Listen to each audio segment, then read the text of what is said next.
All right. The combined, Dr. Boyd, is she here? Is Dr. Boyd here? Come on, Dr. Boyd.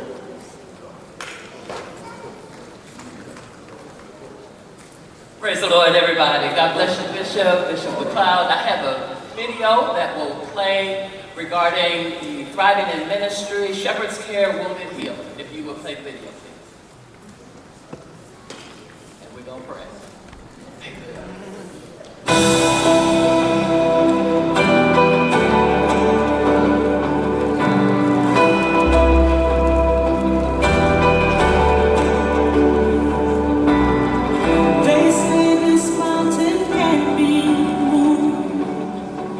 Blessings to all. I'm the presiding bishop of the Second Episcopal District of the African Methodist Episcopal Church. I'm here today to express a profound gratitude for those who have headed up our Thursday night Wounded Healers series, Dr. Muzan and Dr. Gwendolyn Boyd, who are primarily responsible for moving the process on Thursday nights. Without a doubt, Thursday nights, a Wounded Healers series started at the beginning of COVID as an intentional means of trying to keep in communication with the clergy who indeed, as they were ministering to others, were hurting themselves. We are so grateful that even after the primary period of COVID, it still continues as a result of the Lilly Foundation grant. How grateful we are because we have found it to be most meaningful as we have to receive the comments coming from the clergy themselves. And then as I began to understand and to participate in the Thursday night webinars, I realized that wounded doesn't always mean broken physically. That sometimes it's spiritually, and as spiritual leaders, we feel it's our obligation to stay strong and to stay well and take care of everybody else and not take care of ourselves. But we thank God because on several occasions on those Thursday nights, it's like, ooh, I didn't even know I needed this. You know, you go on and you start watching, and then you start getting a little closer to the screen, then you get a little closer to the screen, and before you know it, it's like, oh my Lord, this was wonderful. Specifically for me, the ones that I found most rewarding was the one on grant writing. We know that in order to do ministry, we need funds. And having the opportunity to sit and learn about the various grants, as well as the important techniques and information to include, was particularly helpful for me and my leadership team at the church. We've been able to take that information, the knowledge that we received, and apply it in applying for grants throughout the country. We've been very successful. And so that Thursday night experience was very helpful. Yeah, I think for me it's very important that as pastors that we continue to, like in any profession, get continuing education. And so I appreciate the bishop and his vision and his wisdom for understanding it as pastors, especially in this new day and age, you know, COVID, the way the world has changed and the way the church has changed, that he has provided opportunities for us to continue to be educated in different varieties, different ways. One of the ways, as the trainings have really blessed me, is just trainings on doing my virtual ministry. The webinars provided by Bishop Davis have been wonderful for me. Really how to deal in spiritual warfare. It's how do we do economic development in a rural setting. I've seen one particular topic that is near and dear to my heart is bivocational, so pastoring and also working full-time. And so some strategies and things that we can do that can help us to balance that, and also in terms of balancing our family and friendships as well. Yes, as a new pastor, just shy of a year, it definitely helped to provide that encouragement and enrichment needed in this next phase of ministry. And so just hearing the support from our bishop and for others and their weekly, monthly seminars, it definitely helped to kind of push me forward.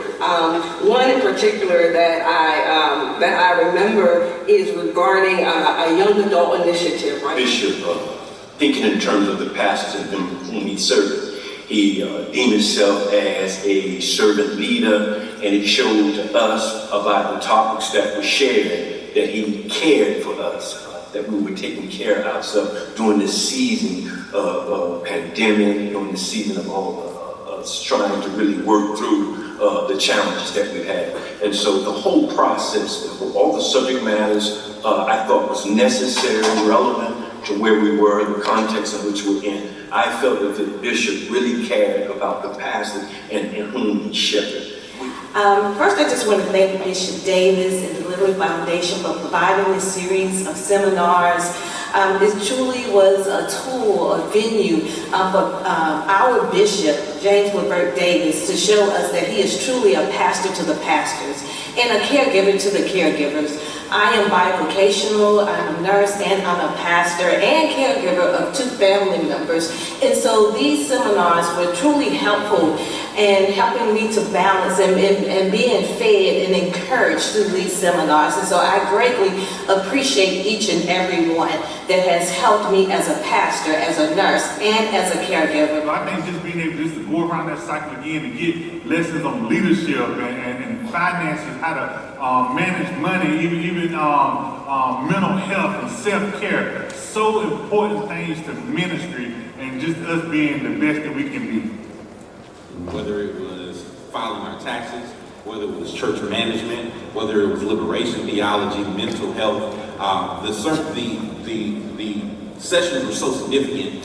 One of the things that I would like to see is an opportunity to bring lay and clergy together on those sessions to have some dialogue and some feedback to what things are working since COVID. I think I came at it with one expectation and I got so much more out of it.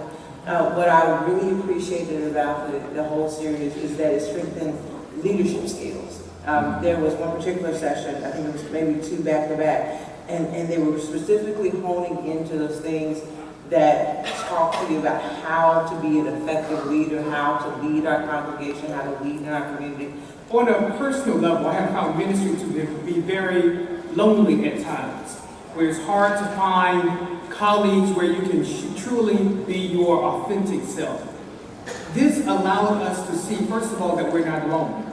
And second of all, there are others who are going through what we are going through.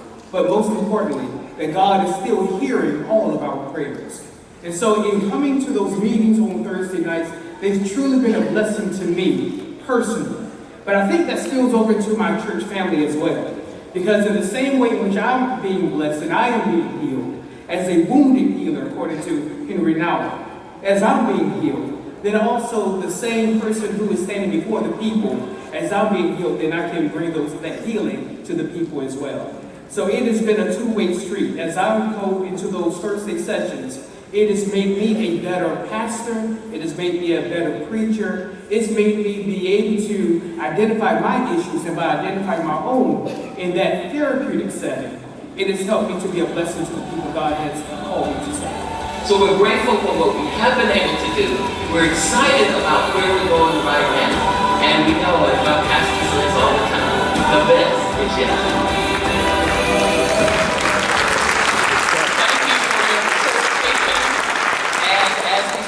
We look forward to all of you. If you have ideas and recommendations, please send them to me. And we look forward to continuing the journey. Thank you, Bishop.